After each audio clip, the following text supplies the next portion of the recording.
Bon ok les mecs, faut se bouger là. Il faut absolument qu'on sorte un nouvel épisode, il nous faut de nouvelles idées. Alors? Oh mais t'en as pas marre de nous péter les couilles avec ça? Moi je suis bourré. Pire, pourquoi est-ce qu'on ferait pas une merde du genre une dégustation de produits Star Wars ou un top 10 des meilleurs combats de sabre laser, ça plaît aux pisseuses et ça rapporte de la thune? Ouais, non, non. On doit faire de la qualité, putain. De la qualité, mais Théma! Même le fond vert, il a le cancer! Je suis bourré. On sait, mec. On doit pas tomber dans la facilité, c'est tout. Oh, pourquoi pas, après tout, mec. Neo Gaming, ça a pas marché, le seul public qu'on a, on l'a piqué à Ivalice. Antox Colaboy va voir cette vidéo mercredi. Oui, des idées, j'ai des idées, plein la tête. Vlog à Disney dans les sections Star Wars. Un portrait de Leila Organa. Un récap de Kotor. Non, on n'a plus le temps pour des trucs aussi gros que ça. La vidéo doit sortir mercredi, absolument. On est vendredi, on a toujours pas fini l'écriture. L'histoire des clones, partie 3. Mec, t'es un putain de génie. Allez hop hop hop, on se met au boulot.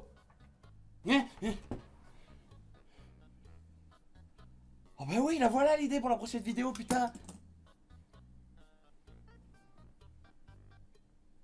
Mais putain, je suis où?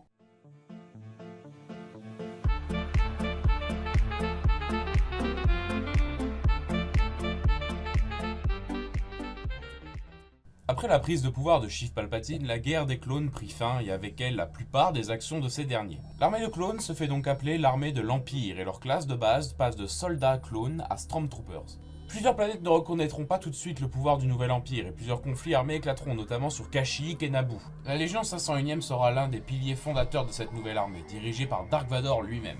Il faut dire qu'Anakin avait déjà une très grande affinité avec cette légion avant de sombrer du côté obscur. Ce sera la légion la plus crainte de toute la galaxie. L'Empire aurait donc eu à avoir le contrôle total des clones après la guerre, mais il y eut un petit inconvénient. En effet, certains clones se sont vus retirer leur puce de contrôle. Le commandant Rex en est l'un des plus célèbres. En effet, les clones ont toujours obéi à ce que leur dictait leur conscience avant de se faire bolosser violemment leurs idéaux à grands coups de décharge électrique. De ce fait, ceux n'ayant pas eu les ordres de l'Empire ont créé la première résistance. Si les Stormtroopers sont vraiment intéressants, cette vidéo s'appelle l'histoire des clones, partie 3. Nous allons donc parler des derniers clones et non pas des Stormtroopers. Ce ne serait pas un moyen détourné de faire une autre vidéo sans trop te fatiguer, ça? Les clones, disais-je.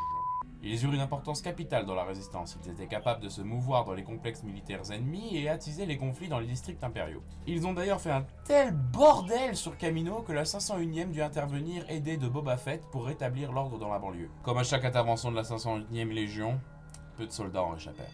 Il n'y a pas grand chose à dire en fait, c'est ça le problème. Après la guerre, les clones ont été un peu partout et nulle part à la fois.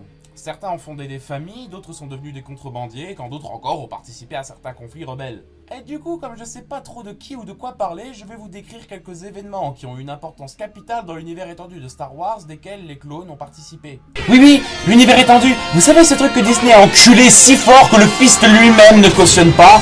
Mickey et Minnie, ça rime avec sodomie. Je pourrais aller plus loin, mais bon, je vais garder un peu de haine de côté pour le Fantaxi. Alors, pour commencer, les clones ont fait pas mal parler d'eux lors de la libération de Lothal. 5 ans avant la bataille de Yavin, un groupe de rebelles composé de Kanan Jarrus, Erar Syndulla, Chopper, Sabine Wern et Garb Aurelius se rendit dans la capitale de Lothal dans le but de voler des caisses remplies de nourriture et d'armes appartenant aux impériaux. Les petites interventions comme celle-là se poursuivirent jusqu'à ce que l'Empire n'ait plus assez de ressources sur la planète pour une guerre ouverte. Et, effectivement, une immense bataille de reconquête eut alors lieu. Des centaines de milliers de Stormtroopers furent tués et des bâtiments entiers ont été détruits. La bataille fut si rapide que l'Empire n'eut le temps de comprendre ce qui lui arrivait. Rex fut l'un des clones qui commanda les rebelles lors de cette bataille. Après plusieurs jours de guerre intensive sur toute la surface du globe, l'Empire abandonna définitivement l'endroit.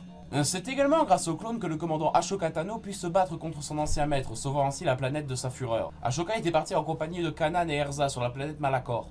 Là, d'après le petit homme vert, les 3 Jedi devraient trouver des informations pour se débarrasser des inquisiteurs Sith. Bien que Rex avait un mauvais pressentiment au sujet de cette mission, Ashoka lui assura que tout se passerait bien et promit de rentrer saine et sauve.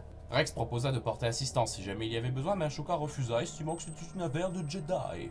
Problème, les Jedi trouvèrent finalement un ancien temple Sith et durent affronter de nombreux dangers parmi lesquels Dark Vador en personne. Kanan perdit l'usage de ses yeux au cours des affrontements, Ashoka quant à elle préféra rester affronter Vador et disparut à ce moment. Il est évident que Rex avait senti le caca et avait décidé de venir sur cette planète pour aider les civils à s'en aller. Quand le fantôme fut de retour, peu de temps après, Rex vint accueillir ses amis, ainsi seuls, Erza et Kanan, mutilés, sortirent du vaisseau. Rex, ravagé par le chagrin, comprit alors qu'il était arrivé quelque chose à son ami, mais savait qu'il avait bien fait de l'aider à se battre, laissant le temps aux autres de sauver la population, ainsi que l'artefact. Pour finir, je peux vous dire que lors de la bataille d'Andorre, Rex et quelques autres clones ont été sous les ordres de Han Solo et ont réussi à mettre un terme au règne de l'Empire.